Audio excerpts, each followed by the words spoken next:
much to everyone's surprise, it turns out that NBA 2K19 fans are not really happy with the level of increased unskippable in-game ads, right?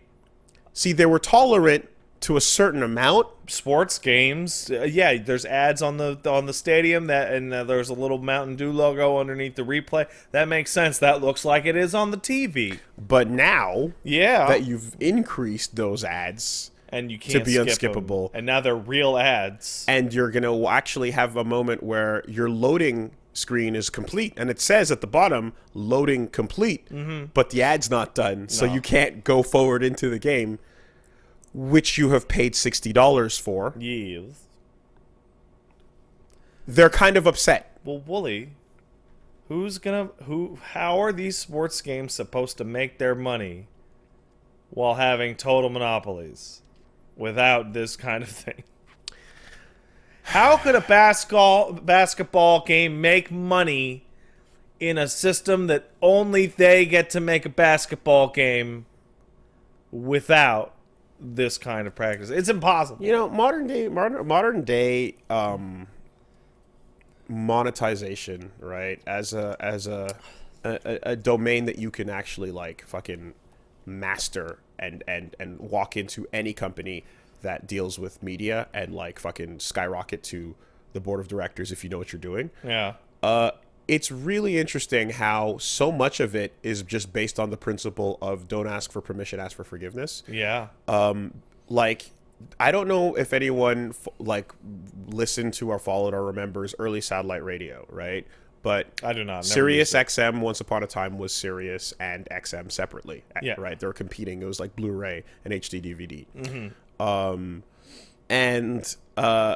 There was a whole thing where their main competition wasn't so much each other as much as it was AM and FM radio. Yeah, regular ass fucking radio. Because everyone has one and it's built into fucking everything, Yeah. right? The end. So back then, as these satellite things required you to install a satellite, wire in your car and all this nonsense, and you'd subscribe, right? You'd pay to subscribe to the service.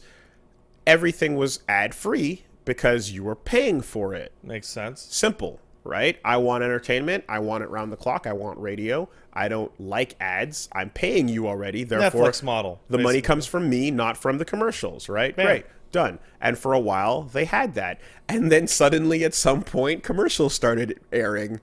And I remember people getting real pissed off at Hulu, where it's like, why am I paying X dollars a month for Hulu, and now I'm seeing a fucking commercial in front of my fucking face? Because the temptation cannot be resisted, right? Like, the idea that you can start this business on a subscription model in order to not have to have advertising is, like, it's the most appealing thing in the world, right? It's a really great, because a lot of people that are just like, I just want to hear the thing I like and that's it or whatever. It's fine. But at a certain point, someone walks in and goes, hey, I looked at everything and I looked at all the money you guys have coming in. And quite frankly, you're not optimizing where you could be. You see your profit margin here. How would you like that to be 25 times higher? It's tomorrow. It's funny because all of these, like, your disappointment and all that's been factored in.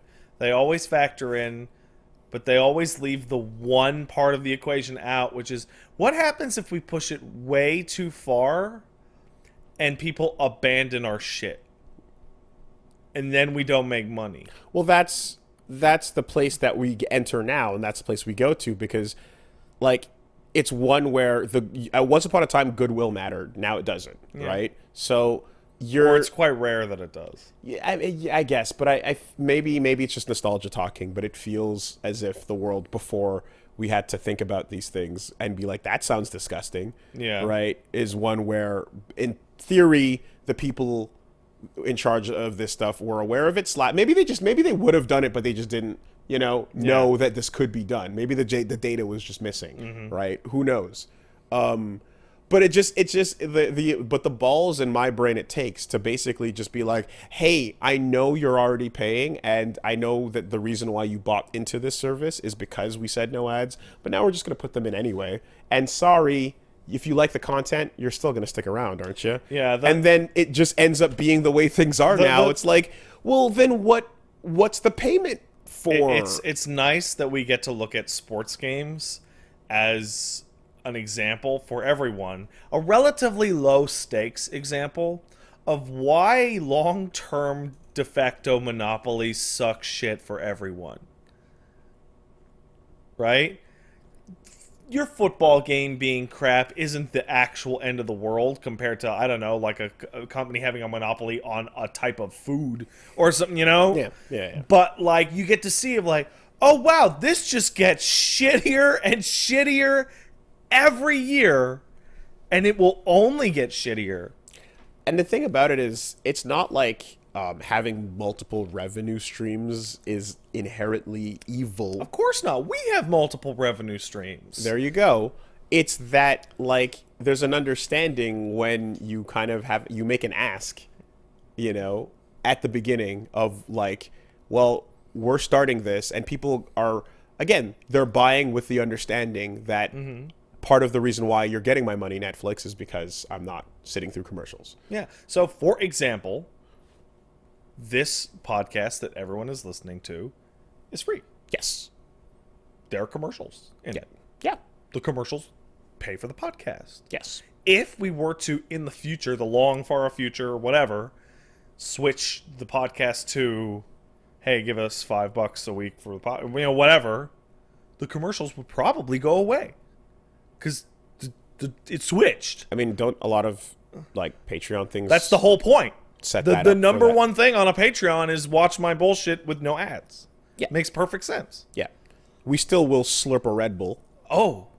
They would have to cease and desist my shit. But no, but ultimately, yeah, it's just, and there's a bit of a basic understanding, and it's a bit naive to think of it as a mom and pop style, like, well, you see where that dollar comes from, so now you understand how the sausage gets made. Yeah. It's not quite that, but it still is something where, yeah, when you take a game that people have been buying and you've already annualized it when it doesn't need to be annualized. You've annualized it because sports games are the same thing year after year, so ultimately don't need iterations beyond every 3 to 4. So, Woolie, okay, I keep running into this problem, what I would call a context problem.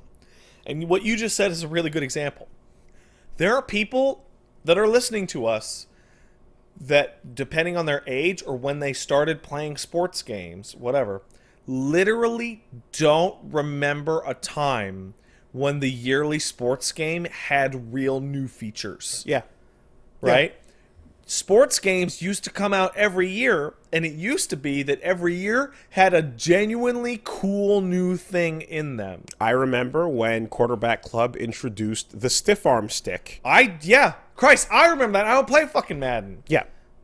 I remember back in 95 when NHLPA 93, 95. In 94, when you began to be able to create sports characters and make custom teams, and how fucking crazy that was.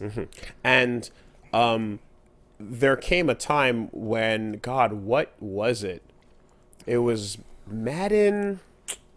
Was it 99? It was the first Madden. But I played we bought a PC version of it. I remember it was the only time we went off console, and we bought a PC at Madden, and it had roster updates that would happen literally, like, oh shit, new season came out. Just move them over. Download the new update to get the updated names of the players. Yeah.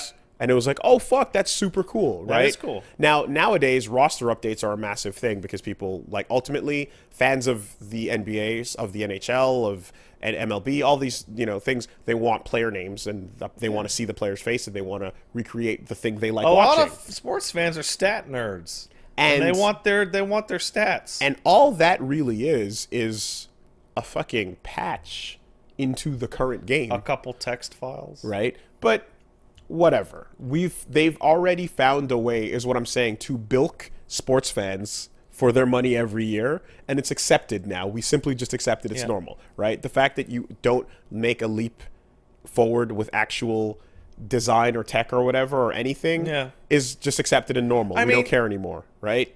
You've already suckered people in this way, and so why not push it further? Because the idea almost is that if you have a bunch of suckers already here, why not suck them more? Right? Anyone who's already upset at this is gone. Yeah. So the people who are left can probably be squeezed a little bit more. Also, I mean, we're talking a duo of a pseudo-captive audience and an uninformed audience when you're talking about the amounts of people that buy sports games.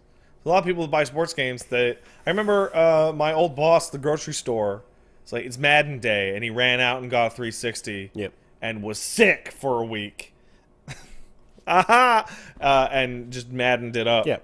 And it basically just represents new game, new soundtrack, new EA tracks to listen to as you get your season set up and you play with your friends and make your trades and do your thing. Yeah. And it does... I mean, there were people that literally would go through team rosters and update every player name themselves back in the day.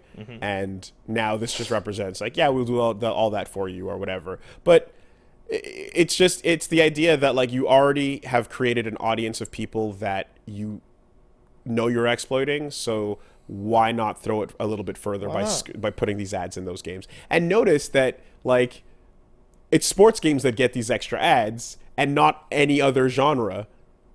You know what I mean? Not to say there aren't ads in other genres of games, but this type of thing is coming up constantly on this podcast from sports games because they know that these are the people that because they have a monopoly. They can get away with it. We're the only baseball game in town. We're the only football game in town. We're the only basketball game in town. Licensed, right?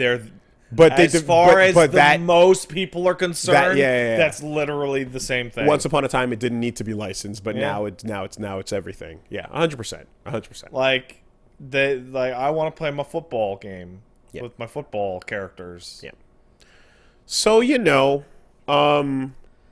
people are just fucking going, what the shit is 2K doing with these? And 2K is smiling while thinking in their brain, what are you going to do about it? Yeah. See you next year. I saw a video where it was a solid the over the loading screen, it played the whole thing, and then it was a solid 10-15 extra seconds of just no, you can't start, start yet. This is a bit of a tangent, but something just popped in my head. What is the most outrageous ad you've ever seen in a game?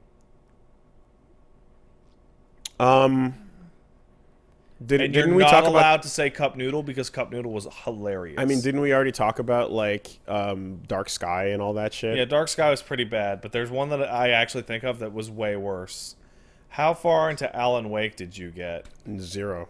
Alan Wake has the most absurd ad I've ever seen in the world, where you're in a fucking mental hospital and a fucking storm is tearing the place out, and it's run away from the darkness, it's gonna kill you. And there's, how Max Payne, they'll play a fake TV show, and you fucking run into a lobby, and playing at full volume in this big TV is a fucking ad for a Ford Taurus that's multiple minutes long, and you get an achievement for watching the whole thing. And the background storm ambience just drops away as you watch it. And it's just holy fucking shit, guys. Which, of course, I'm sure if you play offline, there's it's just a blank screen. No, it's built in. Oh. That's before that shit started to happen. Oh, wow, okay.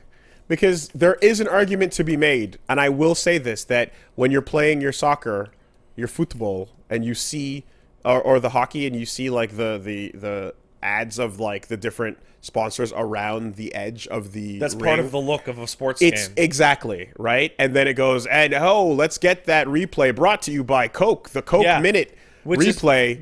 The reason why it's crazy is because sports games had a free pass to get away with 1,000,000 times more than everybody else. Because that's what you fully expect when you watch a normal sports Because it would actually be weird to not see have it. Right? Yeah. But... Yeah. Then they're but what if more, though? But what if? Yeah. Well, anyway. This shit's crazy.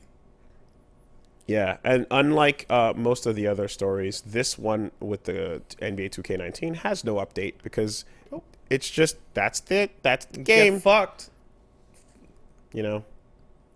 You know what's I saw like I played 5 recently somewhere, Street Fighter 5 that is. Yeah. And saw that they had the ad costumes on that you could turn on and whatnot and stuff, and I'm like, oh yeah, okay, I guess that update happened.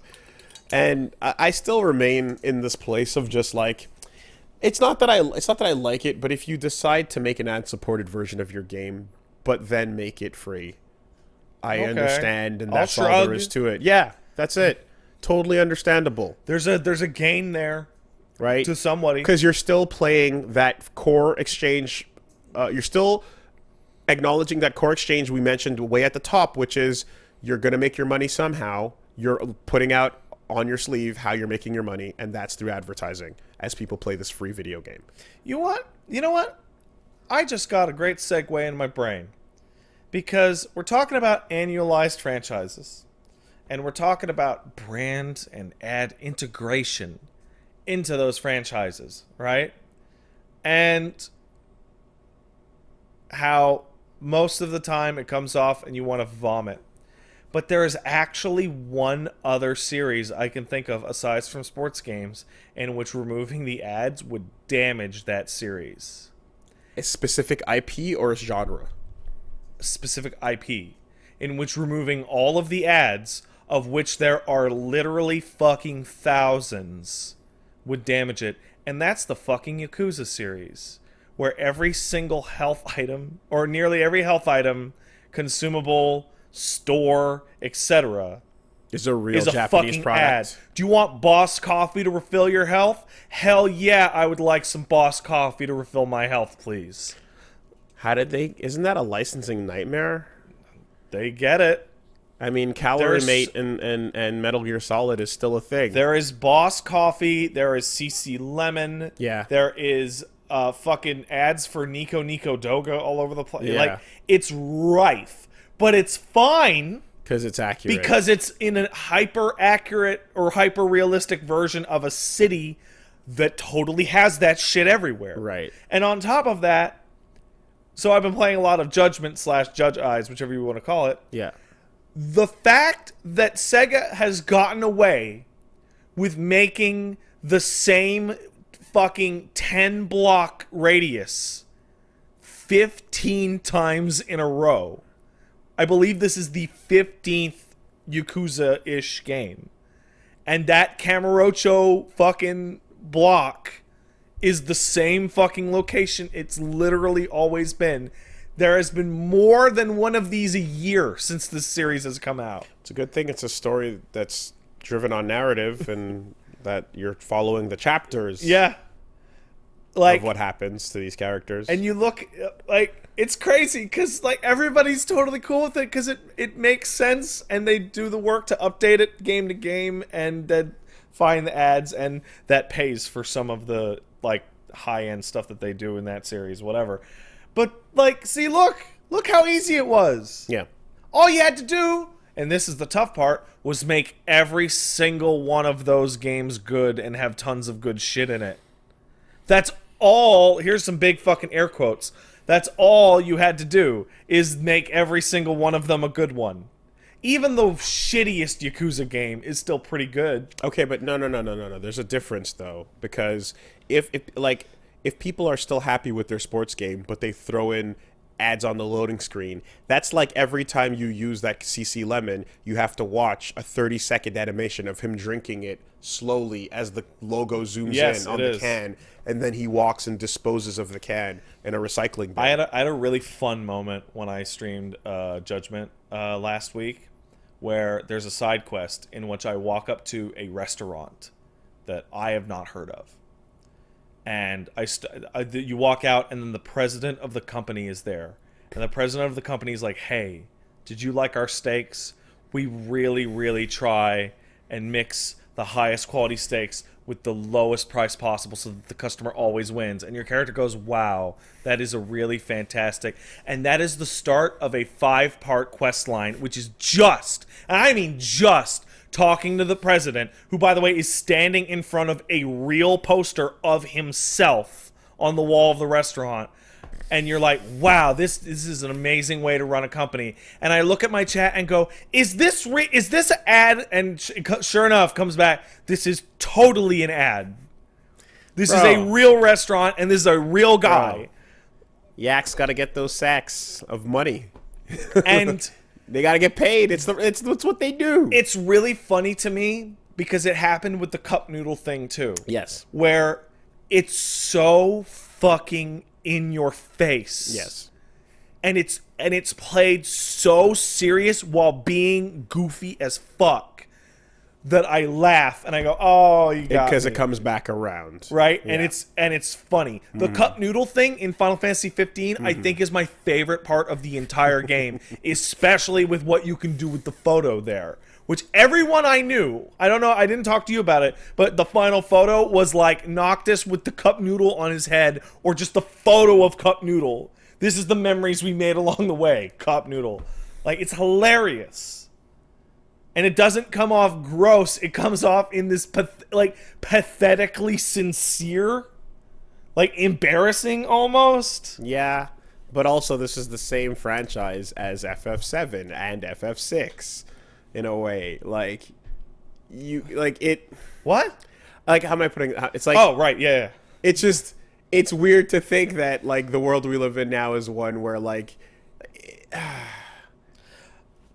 You know what? I can't even... I just looked down into our chat and saw the perfect example of what I'm talking about. And it's fucking Wayne's World.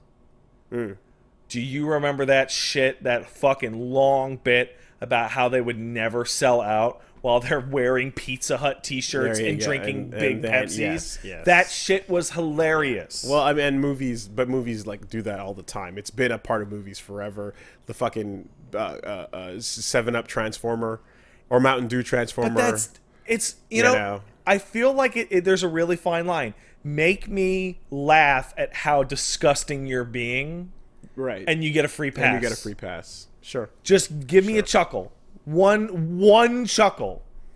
So if they had a fucking thing in NBA where they had a feature of like TV emulation mode where they actually dialed it up to like disgusting, but it was optional, I bet some people would get a kick out of it.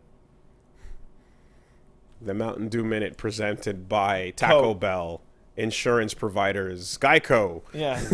The fucking lizard crawls across the screen. Yeah. Right.